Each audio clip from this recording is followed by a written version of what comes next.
좋아요, 구독. 오늘의 뉴스입니다. 우리 기업들의 우크라이나 재건 사업 참여에 대한 기대가 현실화됐습니다. 이르면 다음 달 스마트 교통 마스터 플랜 수립을 시작으로 6대 선도 프로젝트가 본격 추진되는데요.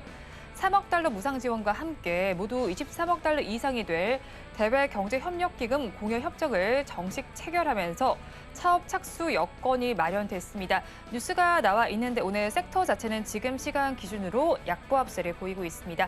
자세한 내용 짚어보도록 하겠습니다.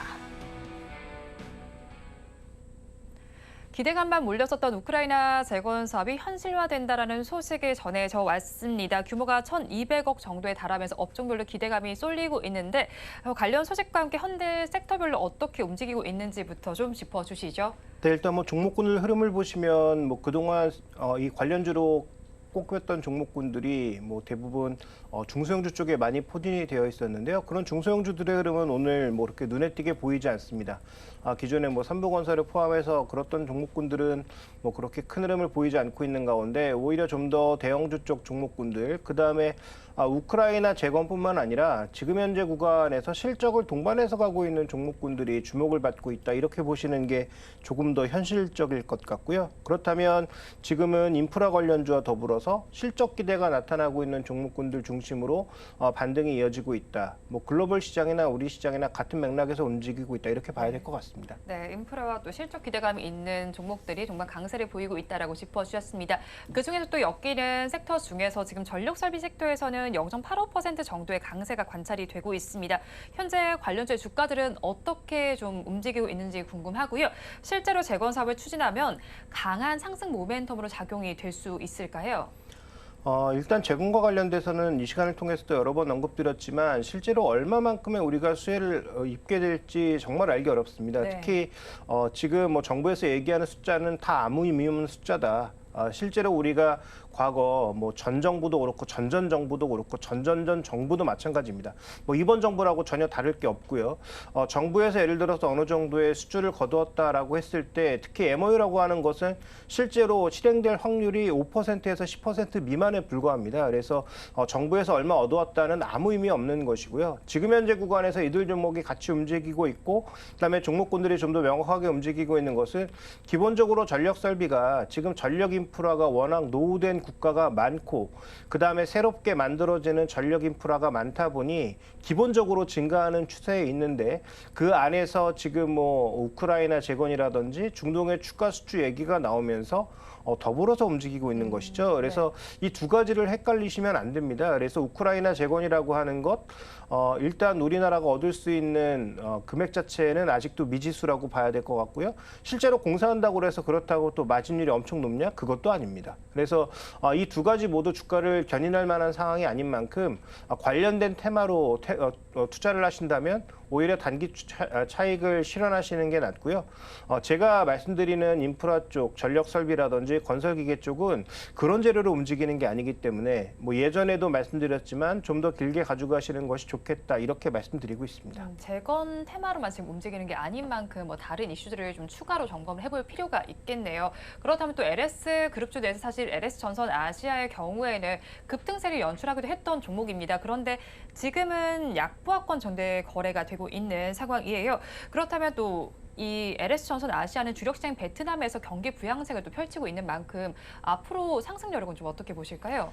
LS전선 아시아가 주가 강하게 움직였던 건 베트남 이슈 때문은 아니었습니다. 그렇죠, LS그룹이 실제로 LNF와 같이 양극재 사업, 전구체 쪽에 들어간다라고 했을 때 LS그룹 전반이 강하게 움직였지만 LS일렉트릭과 LS는 생각보다 이렇게 큰 폭의 강세를 보이지 못했는데 LS전선 아시아가 뜬금없이 가장 시총이 작고 가볍게 움직일 수 있는 종목이라는 점에서 테마주처럼 날뛰었던 것이죠. 그러니까 이제 그 주가가 제자리로 돌아가는 것이고요. 그러니까 예전에 올랐던 게 베트남 기대감 이런 게 아니라 말 그대로 시장에 거래대금 몰리고 관심 몰리면서 주가를 띄워놨던 것이니만큼 주가가 제자리로 자리로 돌아가는 것은 너무도 당연하다라고 봐야 될 것 같습니다. 그래서 뭐 이 종목의 실적 증가 이런 것들 때문에 다시 주가가 올라갈 수 있다는 꽤 시간이 걸릴 것 같고요. 지난번 올라갔던 주가의 급등 현상이 이상한 현상이었다.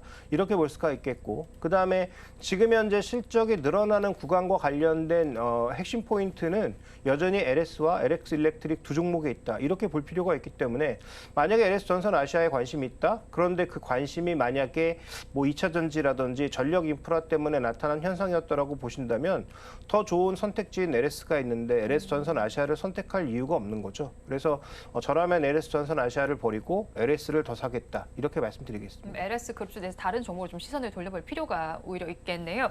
그렇다면 또 이 증권가에서는 사실 우크라이나 재건을 두고요. 21세기 마셜 플랜이라고도 분석을 하기도 합니다. 그런데 오늘 장에서 장 초반은 조금 그래도 잘 움직였는데 건설기계 섹터는 지금 또 파란불로 전환이 되어 있는 상태예요. 그중에서 종목별로 좀 살펴보면요. HD 현대일렉트릭의 경우에는 2%대 강세를 보여주고 있고요. 또 효성중공업의 경우는 1%대 오름세가 나타나고 있는데 업종 자체 가장 초 상승분 앞서 말씀드렸듯이 반납을 한 상태인데 그럼 보유자분들 어떻게 대응 전략 짜가면 좋을까요? 네, 일단 좋은 가격에 사셨다면 여전히 보유하시는 게 좋겠죠. 뭐 이 종목들을 언급드린 게 뭐 저도 꽤 오래됐을 거고 여러 전문가들이 언급해 주신 게 아마 올해 연초 정도였을 겁니다. 그래서 그 이후에 주가는 꽤 많이 올랐었다가 최근에 조정이 나타났다가 다시 또 재반등이 나타나는 그런 국면이니까 뭐 보유하고 계신 분들은 이익 극대화라는 측면에서 계속 보유가 가능하겠고요.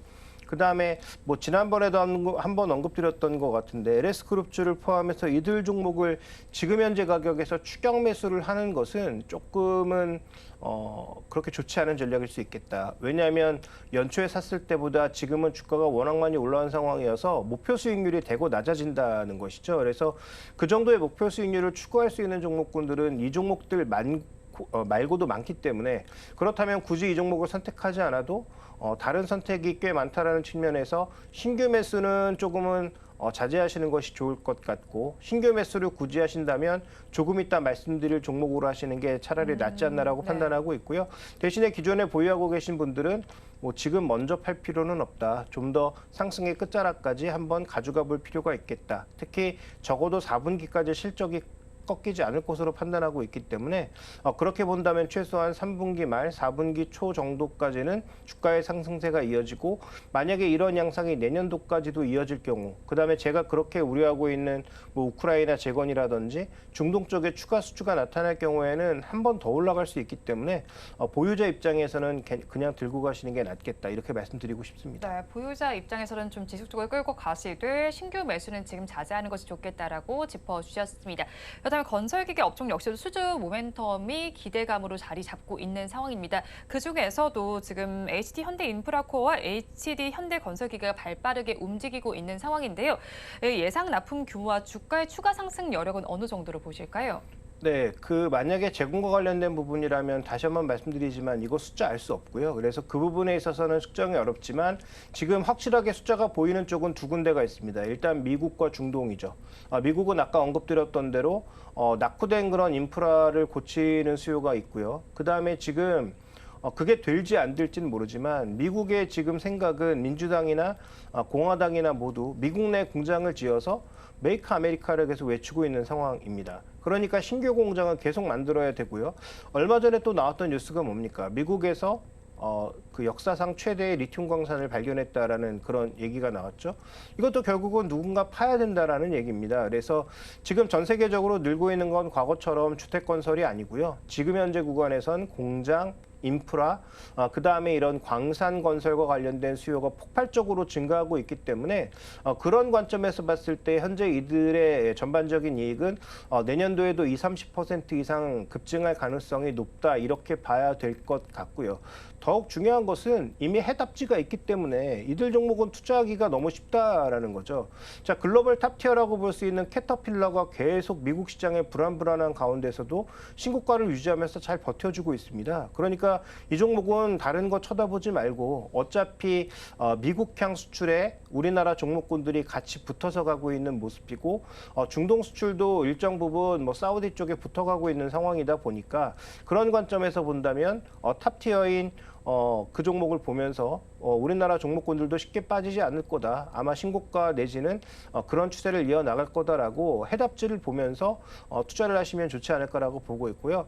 오히려 이제 신규 매수 관점에서 본다면 아까 말씀해 주셨던 전력 인프라 관련주보다는 오히려 이런 건설기계 종목 쪽이 좀 더 우위에 있지 않나 이렇게 봐야 될 것 같습니다. 네. 신규 매수 관점이나 건설기계 이쪽이 조금 더 우호적인 거네요. 그렇다면 이제 우크라 제공과 또 네옴시티 호재를 움직였었던 현대 에버다임의 주가도 좀 살펴보도록 하겠습니다. 지금 시간 기준 1%대 약세가 나타나고 있어요.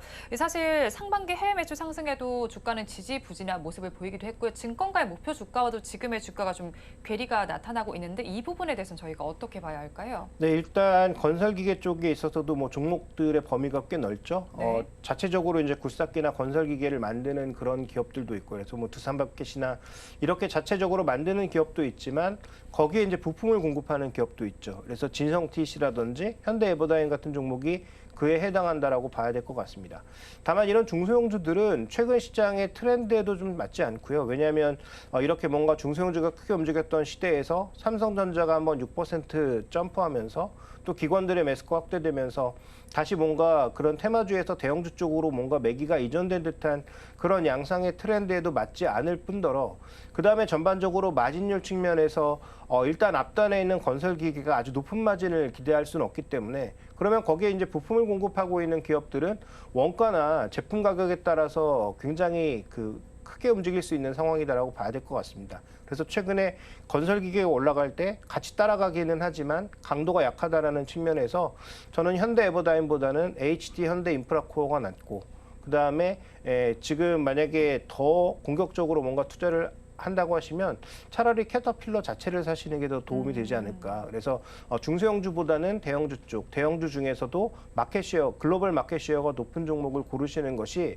지금은 좀 더 안정적인 투자를 할 수 있을 것 같습니다. 네, 중소형주보다는 대형주를 좀 바라보고 조금 더 해외 쪽으로 제가 시각을 넓혀보면 좋겠네요. 그럼 오늘 좀 우크라이나 재건 이슈와 관련해서 이슈가 나와서 전력설비와 건설기계 쪽까지 섹터를 좀 전반으로 살펴봤는데 탑픽 종목은 이 안에서 가지고 오셨을까요? 네, HD 현대입니다. 지금 이들 종목을 다 가지고 있는 지주사죠. 그래서 HD 현대의 자회사를 살펴보면 오일뱅크에 있어서 유가 상승에도 견인이 되죠. 그다음에 조선사 있습니다. 조선사도 넓게 보면 이 안에 들어가는 거죠. 예를 들어서 뭐 해저 시추라든지 이런 것들이 전부 조선사에서 하는 것들 아닙니까? 그러니까 그런 관점에서 봤을 때 한 계열이라고 볼 수가 있고요. 그다음에 HD 현대일렉트릭, 그다음에 HD 건설기계, 그다음에 HD 인프라코어까지, 현대 인프라코어까지 말씀드렸던 종목군들의 모두 지주사가 HD 현대입니다. 그런데 이 종목은 최근에 주가가 별로 오른 게 없었고요. 오히려 이렇게 자회사들의 실적이 전부 다 좋아지고 있는데 이것을 그동안 반영하지 않았다라는 거죠. 그래서 최근에 뭐 CJ라든지 여러 지주사들이 올라오고 있는 국면에서 눈에 띄는 종목이기도 하고요. 배당도 과거에 받았던 배당 수익률 기준에서 봤을 때 최근에 주가가 반등했음에도 불구하고 여전히 6% 이상의 배당 수익률을 기대할 수 있는 그런 종목인데다가 마지막으로는 잠수함과 관련된 방산 모멘텀. 이건 해외가 아닙니다. 국내에서 잠수함과 관련된 모멘텀이 기대되고 있는 부분도 있습니다. 그러면 이 종목은 여러 가지 모멘텀이 다 얽혀 있다라는 거죠. 그다음에 이 종목의 지금 BPS, 주당 자산 가치가 10만 원 이상인데 현재 주가는 여전히 7만 원 정도에 불과하다라는 거죠. 그러면 자회사 전부 실적 개선되고 있고 현금 흐름 좋고 배당도 비교적 많이 주는 이 회사를 우리가 간과할 필요가 전혀 없다. 그래서 차라리 가격 부담이 있는 다른 종목보다는 HD 현대가 지금의 이들 종목을 투자하는 데 있어서는 직접적으로 투자하는 것보다는 투자 수익률을 낮을 수 있지만 좀 더 안정적인 투자, 그다음에 좀 더 뭔가 방어력이 있는 그런 투자가 될 수 있다라는 관점에서 저는 HD 현대를 말씀드리고요. 목표 가격은 PBR 기준에서 한 0.9배 수준을 노리는 92,000원 정도. 손절 가격은 최근에 거래가 급증하면서 기관과 외국인들이 동반 유입된 62,000원을 말씀드리겠습니다.